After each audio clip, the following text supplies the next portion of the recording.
Salut à tous, c'est Cyril71, bienvenue dans cette nouvelle vidéo. En ce dimanche soir du 4 juillet 2021, on se retrouve pour un nouveau point météo. Un point météo bien spécial pour un mois de juillet, puisque normalement je devrais parler de dégradation orageuse. Et là pour le coup, je vais surtout insister sur une dégradation venteuse et même tempétueuse pour la Bretagne et l'ensemble des côtes de la Manche.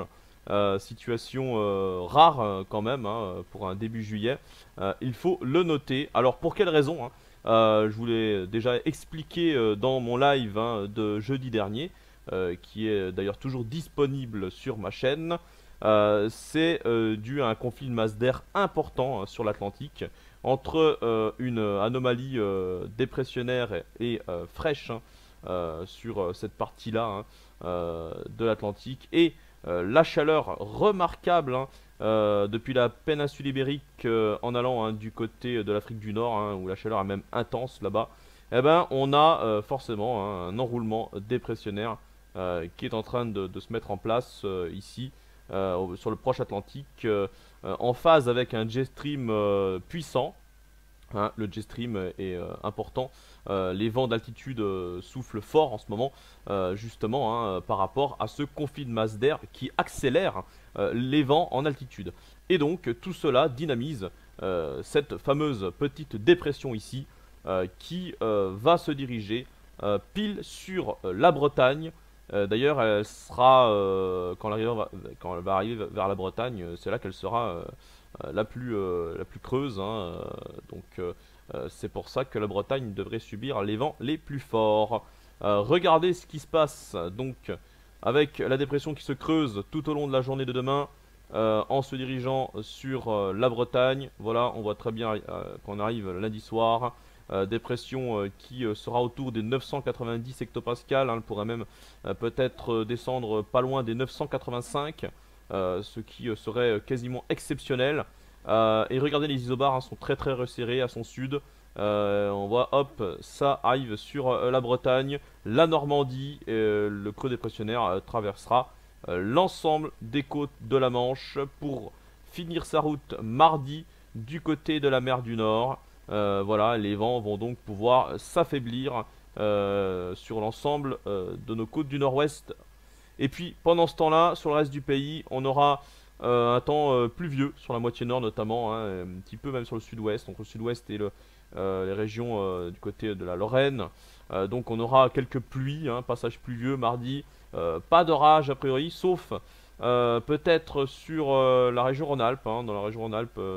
Entre le Massif central et les Alpes, on peut avoir quelques cellules orageuses. Ça sera localisé a priori pour cette journée de mardi. Ensuite, mercredi, à peu près pareil que mardi. On ne parlera plus de coups de vent ou de tempête, évidemment. Là, la dépression, vous voyez, il en reste un petit peu du côté de la mer du Nord encore. Pendant ce temps-là, cette dépression va quand même laisser à l'arrière un talweg qu'on distingue très bien en direction du golfe de Gascogne. Et donc ce talweg va venir s'isoler entre mercredi et jeudi sur notre pays. Donc là on peut avoir, je dis bien on peut, c'est pas sûr, la réactivation des orages. Alors on voit d'ailleurs l'anticyclone du côté de la Russie qui prend un peu plus d'ampleur ici et qui fait pompe à chaleur d'ailleurs avec du coup on a la chaleur d'Afrique du Nord et qui remonte jusqu'à la Russie. C'est assez impressionnant d'ailleurs. On voit que une grande partie de l'Europe continentale devrait avoir une sacrée vague de chaleur là au cours de la semaine. Et donc pendant ce temps-là, quand ce talweg va s'isoler en goutte froide, on peut avoir développement orageux du côté de l'est du pays, même entre le sud-ouest, notamment l'Occitanie et le nord-est. Donc on surveillera ça. On reviendra peut-être là-dessus au cours de la semaine si ça se confirme, parce que c'est pas encore certain.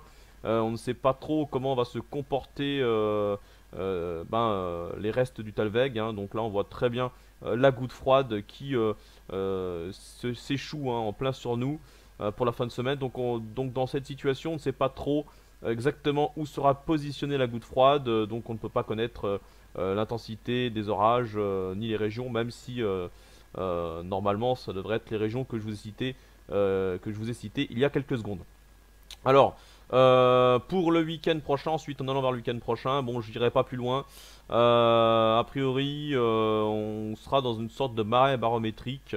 On aura toujours les restes de la goutte froide qui semblent bloqués du côté de la Suisse et du nord de l'Italie.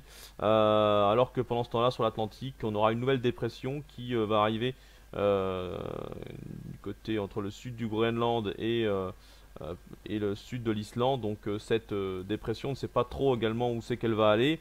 On a l'anticyclone des Açores qui se positionne un peu plus à l'ouest ici, le centre principal de l'anticyclone, assez imposant d'ailleurs à l'ouest des Açores, donc il ne va pas nous protéger.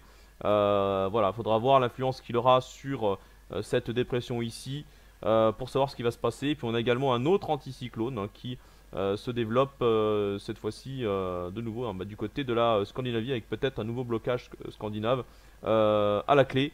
Donc pas de forte chaleur, vous l'aurez compris, pas de canicule. On se verra éventuellement les orages entre mardi et jeudi pour le centre-est, l'est et un peu le sud-ouest. Allez, on passe à la carte des vents pour demain.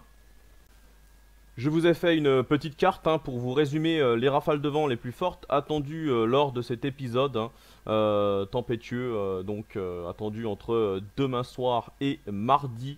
Alors, ces vents vont se renforcer du côté de la pointe bretonne, même sur une grande partie de l'arc atlantique, à partir de demain soir. Les rafales les plus fortes sont attendues du côté de la pointe du Finistère, rafales 110 à 120 km/h. Faut le dire. À l'intérieur des terres de la Bretagne, on sera entre 80 et 90 km/h. Et sur les autres régions ici, on sera entre 50 et 60 km/h. Ensuite, en cours de nuit et de matinée de mardi, avec le déplacement de la dépression le long de la Manche, les vents les plus forts vont remonter.